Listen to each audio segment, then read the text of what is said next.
మహాగణాధిపతయే నమః. ఓం గురుభ్యో నమః. ఓం శ్రీమాత్రే నమః. పరమేశ్వర స్వరూపమైనటువంటి జ్యోతిష, వాస్తు మరియు ఇతర అనేకమైనటువంటి శాస్త్రములను మనకు అందించినటువంటి మహర్షులకి నమస్కారం.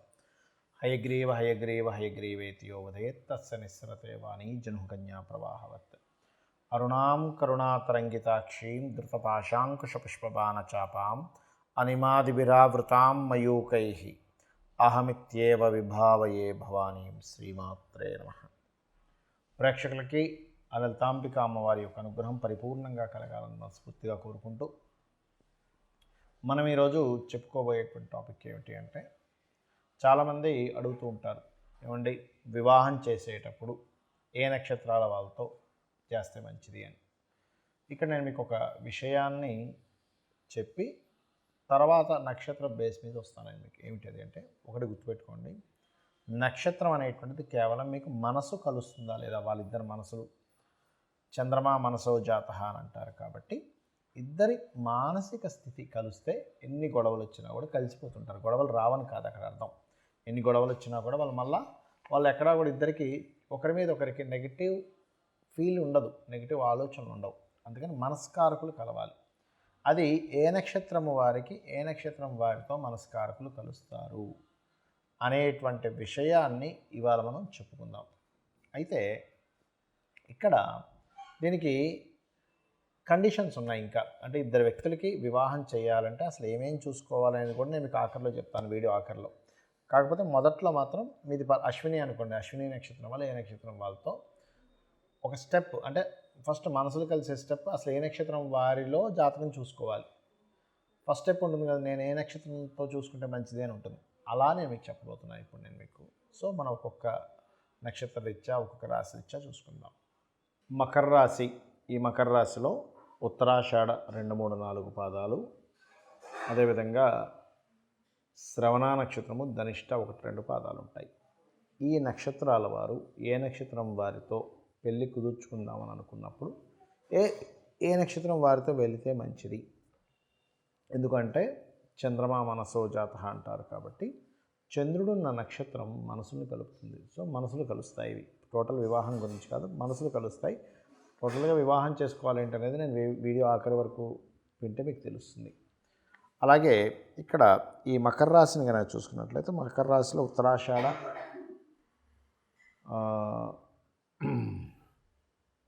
2, 3, 4 పాదాలు, శ్రవణం, ధనిష్ట ఉంటాయి. ముందుగా ఉత్తరాషాఢ చూసుకుందాం. ఉత్తరాషాఢకి అశ్వినికి మనసులు కలుస్తాయి. అదేవిధంగా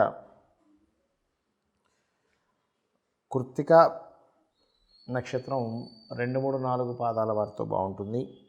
అలాగే మృగశిర మొత్తం 4 పాదాలు, పునర్వసు టోటల్ 4 పాదాలు,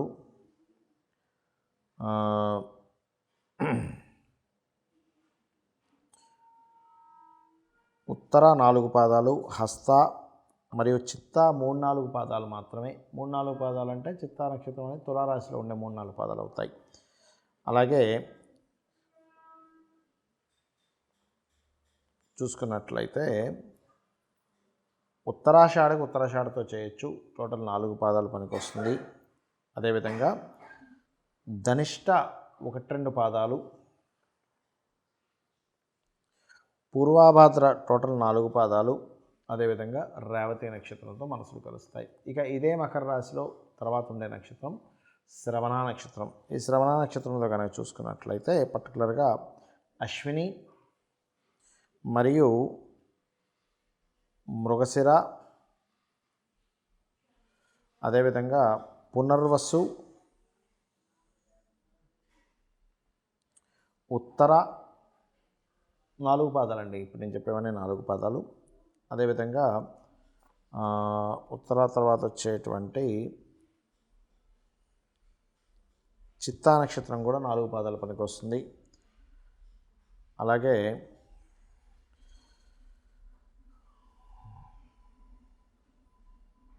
తర్వాత కనుక చూసుకున్నట్లయితే ఉత్తరాషాఢ 2, 3, 4 పాదాలు, శ్రవణ నక్షత్రము, ధనిష్ట నక్షత్రము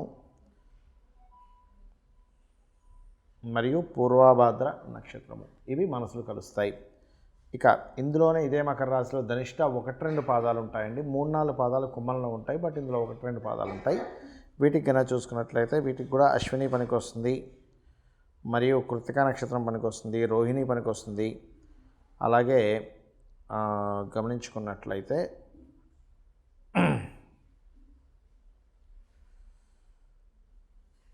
మఖా నక్షత్రం పనికి వస్తుంది. ఉత్తరాషాఢ పనికిరాదండి. ఉత్తరాషాఢ అనేటువంటిది కొంచెం అగ్రెసివ్ అవుతారు ఇద్దరు కూడా చూసుకుంటే, ఈ కాంబినేషన్లో కనుక చూసుకున్నట్లయితే. అండ్ అలాగే చిత్తా పనికి వస్తుందండి. మళ్ళా చిత్తా మొత్తం 3-4 పాదాల పనికి వస్తుంది. 1-2 పాదాలు కాదు, 3-4 పాదాల పనికి వస్తుంది. అలాగే విశాఖ నక్షత్రం 4 పాదాలు పనికి వస్తుంది. అదేవిధంగా చూసుకున్నట్లయితే ఉత్తరాషాఢ 2-3-4 పాదాల పనికి వస్తుంది ధనిష్టాకి. కాకపోతే ఈ శని నక్షత్రాల్లో కుజరవి నక్షత్రాలవి 50% పనికి వస్తుంటాయి. ఈ ఉత్తరాషాఢకి అది చూసుకుంటే ధనిష్టాకి ఉత్తరాషాఢ కనుక చూసుకున్నట్లయితే. అదేవిధంగా శ్రవణము ధనిష్టాకి ధనిష్ట. కాకపోతే ఎప్పుడైనా గుర్తుపెట్టుకోండి, ధనిష్టాతో ధనిష్ట చేసేటప్పుడు ఇద్దరి జన్మ జాత చక్రాల్లో కుజుడి యొక్క స్థితి ఎలా ఉంది అనేటువంటిది చూడాలి. అదేవిధంగా పూర్వాభాద్ర ఈ నక్షత్రాలు ధనిష్టతో పనికొస్తాయి ఈ యొక్క మకర రాశిలో. నేను మీకు ఆఖరిలో కండిషన్స్ చెప్తానన్నాను. ఏమిటది అంటే, ఇప్పటివరకు మనం చెప్పుకున్నటువంటిది ఏదైతే ఉందో అది కేవలం మనసులు కలవడానికి తోడ్పడేటువంటి నక్షత్రాలు. ఇది గుర్తుపెట్టుకోండి. అంతేగాని ఈ నక్షత్రాలు చెప్పాను కదా ఇంకేమీ చూసుకోకుండా డైరెక్ట్గా వెళ్ళిపోయి వివాహం చేసుకోమని కాదు. First point number 1. మరి ఇంకేమేం చూసుకోవాలి అని మాకు సందేహం కలుగుతుంది ఇక్కడ. ఏమిటది అంటే, ఒక ఇద్దరు వ్యక్తులు వివాహ వ్యవస్థ అంటే వివాహ జీవితాన్ని చక్కగా సాగించాలి అంటే వాళ్ళిద్దరి మధ్యని మొదటి మెట్టు మనం మనసులు చెప్పుకున్నాం. రెండవది ఏమిటంటే ఇద్దరి మధ్యన ఒక అట్రాక్షన్ ఉండాలి, ఆకర్షణ. ఒక పురుషుడికి స్త్రీకి ఆ స్త్రీ మీద ఆకర్షణ, ఆ పురుషుడి మీద ఆకర్షణ ఉంటే ఆ ఆకర్షణ ద్వారా కూడా వాళ్ళ లైఫ్ వెళ్తూ ఉంటుంది. చాలామంది అంటుంటారు చూసారా, ఏమిటోనండి మా వారికి నా మీద పెద్ద అట్రాక్షన్ ఉండట్లేదు, పెద్దగా పట్టించుకోవడం. బికాజ్ ఆఫ్ ఆకర్షణ కారకులైన కుజశుక్రులు వాళ్ళ కాంబినేషన్లో ఉండరని అర్థం. అలాగే సోల్మేట్స్ అంటూ ఉంటారు. అంటే సోల్ కారకుడు ఎవరు ఆస్ట్రాలజీ పరంగా అంటే రవి. ఆ రవి గనక బాగున్నాడా ఇంకా అద్భుతంగా ఉంటుంది. అంటే వాళ్ళిద్దరి జన్మ జాతకాల్లో రవి యొక్క కలయికలు కలవాలి. అలాగే రవి ఆకర్షణ మనసుతో పాటు చాలామంది చూడండి కంప్లైంట్ చేస్తుంటారు, ఏంటి ఏమోనండి మేము చేసుకున్నాం కానీ మా వారు నాతో పెద్దగా ఏం మాట్లాడరని. లేకపోతే మా అబ్బాయి అంటుంటాడు, మా అమ్మాయి ఆవిడేం పెద్దగా మాట్లాడదు, మా మిస్సెస్ ఏమేమి. ఎందుకు అంటే బికాజ్ ఆఫ్ బుధుడి యొక్క స్థితి సరిగ్గా లేదని అర్థం అక్కడ. అంటే ఇద్దరి మెర్క్యూరీస్ సరిగ్గా కలవలేదు.